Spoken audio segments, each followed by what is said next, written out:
मैं अपनी बात पहलगाम में एक निर्मम आतंकी हमले में जो दिवंगत आत्माएं हैं उनको आप सबकी तरफ से, हम सबकी तरफ से श्रद्धांजलि देकर शुरू करना चाहती हूं। यह संविधान बचाओ रैली है। तो सवाल तो यह है कि संविधान है क्या और उसको बचाने की जरूरत क्यों है। संविधान कोई किताब नहीं है, संविधान कोई लिखे हुए दस्तावेज नहीं है, संविधान कुछ लोगों ने बैठकर एक मीटिंग में पन्ने छाप दिए वो नहीं है। इस देश का संविधान वो ताकत है जो आपको और इस देश के सबसे अमीर आदमी को एक लाइन में खड़ा कर देता है। इस देश का संविधान ग्वालियर में रिक्शा चलाने वाले व्यक्ति को और इस देश के प्रधानमंत्री को एक वोट देता है। इस देश का संविधान यहां बैठी महिलाओं को और पुरुषों को एक मानता है। इस देश का संविधान आप अगड़े हो, पिछड़े हो, आदिवासी हो, दलित हो, अल्पसंख्यक हो, आपको एक नजर से देखता है। और इसीलिए अगर संविधान पर प्रहार होगा तो उसका कुप्रभाव हम सब पर पड़ेगा, उसकी गाज हम सब पर गिरेगी। और इसीलिए संविधान को बचाना जरूरी है। संविधान वो ताकत है कि अगर आपके खिलाफ कोई अन्याय करता है तो आप संविधान के भरोसे पुलिस स्टेशन जाते हैं, आप संविधान के भरोसे कानून की लड़ाई लड़ते हैं, आप संविधान की दी हुई ताकत से सरकार को पलट देते हैं। आपको ये ताकत इस देश के संविधान ने दी है, अपनी ताकत को भूलिए मत। और इसीलिए उस ताकत को बचाना जरूरी है, इस संविधान को बचाना जरूरी है। संविधान खतरे में क्यों है? संविधान की ताकत है कि जो लोग 400 सीट आने पर संविधान बदलने का दंभ भरते थे चुनाव के पहले, आपके जैसे लोगों ने बीजेपी की नकेल कस दी, उनको 240 पर पटका। और असलियत यह है कि वो बैसाखी की सलवार सरकार चला रहे हैं। 400 का नारा देने वालों को 240 पर पटकना संविधान की ताकत से हुआ है। इस देश ने दिखा दिया कि कोई भी अगर संविधान को खतरे में डालेगा, कोई भी अगर संविधान को बदलने की बात करेगा तो हम उसकी नकेल कसेंगे, हम उसको बदलेंगे, हम उसको सबक सिखाएंगे।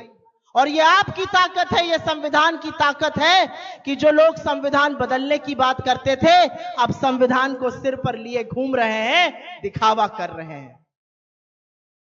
संविधान खतरे में इसलिए है क्योंकि मध्य प्रदेश में एक आदिवासी के ऊपर बीजेपी का एक कार्यकर्ता पेशाब कर देता है और बीजेपी कुछ नहीं करती है। संविधान खतरे में इसलिए है क्योंकि एक दलित की गोली मारकर हत्या हो जाती है और जब तक न्याय की लड़ाई नहीं लड़ी जाती उसको न्याय नहीं मिलता है। संविधान खतरे में इसलिए है क्योंकि इसी संविधान से पिछड़ों को, दलितों को, आदिवासियों को हक दिया गया, आरक्षण दिया गया। और आज ये सरकार हर वो काम कर रही है जिससे आपका आरक्षण खत्म हो जाए। ये सरकार लैटरल एंट्री की बात करती है, आरक्षण खत्म करने की बात करती है।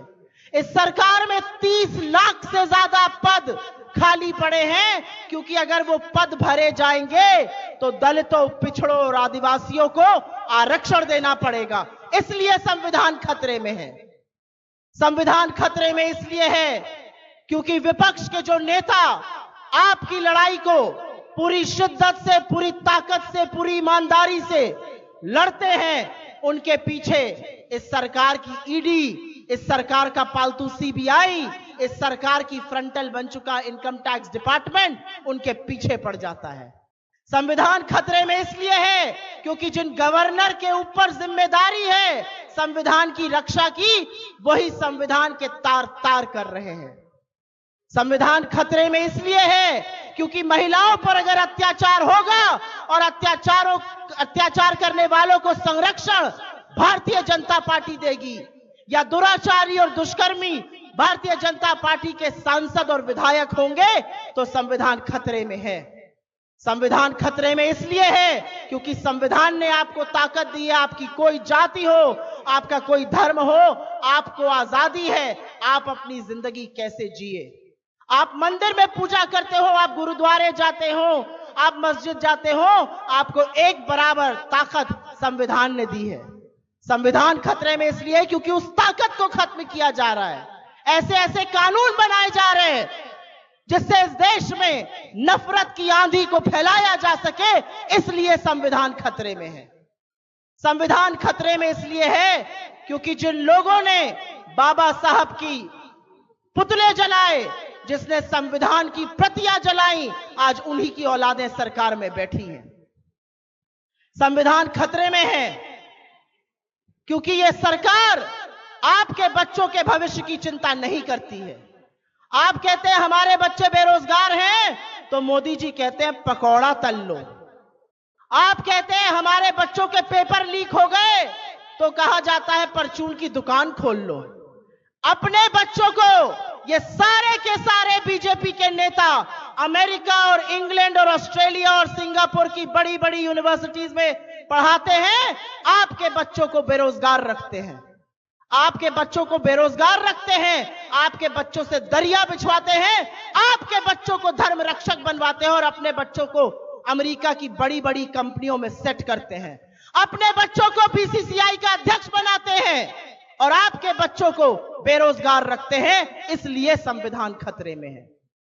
संविधान खतरे में इसलिए है क्योंकि चुनी हुई सरकारों को खरीद फरोख्त करके, चुनी हुई सरकारों को ईडी और सीबीआई का डर दिखाकर गिराना, इस संविधान के तार तार करना, इस संविधान की धज्जियां उड़ाना है। आपने एक सरकार चुनी, उस सरकार को पैसे के बल पर डरपोकों के सहारे गिरा दिया गया। आज असलियत यह है कि संविधान की लड़ाई अगर नहीं लड़ी जाएगी तो हमारी और आपकी ताकत खत्म हो जाएगी और इसलिए ये लड़ाई लड़नी जरूरी है। हम किससे लड़ रहे हैं, ये दूसरा सवाल है। हम उनसे लड़ रहे हैं जिनके पुरखों ने जब आजादी की लड़ाई में महात्मा गांधी से लेकर पंडित नेहरू और सरदार पटेल और भीमराव अंबेडकर जैसे लोग अंग्रेजों से लड़ रहे थे, तो इनके पुरखे मुस्लिम लीग के साथ मिलकर अंग्रेजों की मुखबिरी करते थे, माफीनामे लिखते थे, उनकी सरकारें चलाते थे। जिन्होंने आजादी के आंदोलन में अपनी छोटी उंगली का छोटा सा नाखून नहीं काटा, आज वो चर्चा करते हैं और सर्टिफिकेट देते हैं राष्ट्रवाद का।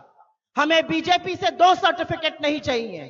एक, हमें इनसे राष्ट्रवाद पर सर्टिफिकेट नहीं चाहिए क्योंकि हमारे पुरखों का खून इस देश की मिट्टी में शामिल है। हमें नहीं चाहिए सर्टिफिकेट क्योंकि हमारे पुरखों का खून इस तिरंगे में शामिल है। हमें नहीं चाहिए यह सर्टिफिकेट क्योंकि जब आप अंग्रेजों की गुलामी करते थे, उनके तलवे चाटते थे, तब हम शहादत दे रहे थे और हम आजादी की लड़ाई लड़ रहे थे और हमने इस देश को आजादी की लड़ाई दिलाई है। और दूसरा सर्टिफिकेट, आपको हमें हिंदू होने का नहीं देना है। आप हिंदू धर्म के स्वयंभू ठेकेदार हैं, आप हिंदू नहीं हैं। आप हिंदू नहीं हैं क्योंकि जो हिंदू है वो प्यार करता है, वो प्रेम करता है, वो सद्भावना की बात करता है। हमारा धर्म हमें प्रेम सिखाता है। हमारा धर्म शांति पाठ से, हमारे धर्म का कोई आयोजन उसके बिना खत्म नहीं होता। हम ग्रह शांति की बात करते हैं, हम नक्षत्र शांति की बात करते हैं। आप तो मंच से खड़े होकर मुजरा, आप मंच से खड़े होकर मंगलसूत्र, ऐसी घटिया बातें करते हैं।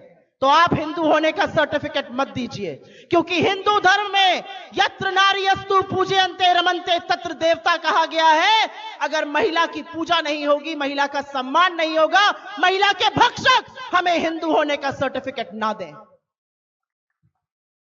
मेरे देश की और आपके देश की आत्मा महात्मा गांधी है। इस देश में महात्मा गांधी से बड़ा राम का उपासक कोई नहीं हुआ।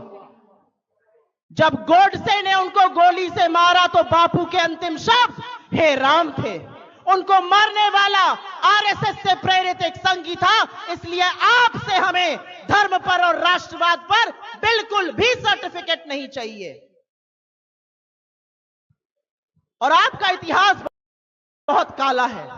आपका इतिहास काला इसलिए है क्योंकि आजादी में आपका लेश मात्र योगदान नहीं था। आप तो अंग्रेजों के साथ मिले थे। आपका इतिहास इसलिए काला है क्योंकि जब यह संविधान बना, जब यह देश आजाद हुआ, तो 53 साल तक इस तिरंगे को आपने अपने आरएसएस के हेडक्वार्टर पर नहीं लहराया।